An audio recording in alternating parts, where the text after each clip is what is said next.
हामीले सधैँ नमस्कार गरेर तपाईहरुको यो शासन हामीले मान्दै रहनु पर्ने, युवाहरूले सधैँ सुन्दै रहनु पर्ने अनि राष्ट्र सेवक नेपाल प्रहरी नेपाल आर्मीहरूले सधैँ देश बिगार्नेहरूलाई सलाम गरिरहनु पर्ने, स्यालुट ठोक्नु पर्ने म चुनौती दिन चाहन्छु। यस्तो नराम्रो दिन नआओस्, हामीले देख्नु नपरोस्, ताकि कस्तो देश बेचुवालाई सलाम ठोकेर सुरक्षा दिएछु भनेर आफ्नै अंगरक्षकले गोली ठोकेर मारेको देख्नु नपरोस्, त्यो सुन्नु नपरोस्।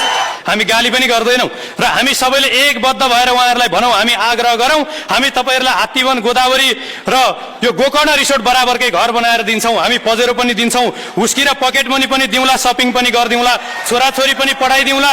कृपया सल्लाहकार भएर बस्नुस्, देश चलाउन सक्षम र राम्रा युवाहरूलाई दिनुस्। जाबो एउटा पेट त कुकुरले पनि पालेको छ।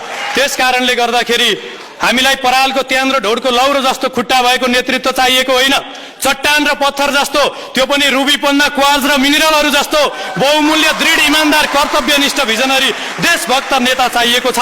त्यसकारणले राष्ट्र निर्माण हामी सबैको दायित्व हो। राष्ट्र निर्माणका लागि नीति नियत र नेतृत्व परिवर्तन आजको सबैभन्दा पहिलो आवश्यकता हो। हामी वृद्धलाई वृद्धाश्रममा पाले जस्तो मन्त्री प्रधानमन्त्रीका कुर्सीमा राखिदिरहने, हामी सधैँ अरबमा गएर भेडा चराइरहने, यहाँ बेरोजगार भएर भौतारिरहने, यो हुन सक्दैन। हामी तपाईहरुलाई पनि गाली गर्दैनौं, नराम्रो भन्दैनौं। जे जति गर्नुभयो देशको लागि धन्यवाद, आराम गर्नुस्। देश सक्षम व्यक्तिहरूले चलाउँछन्।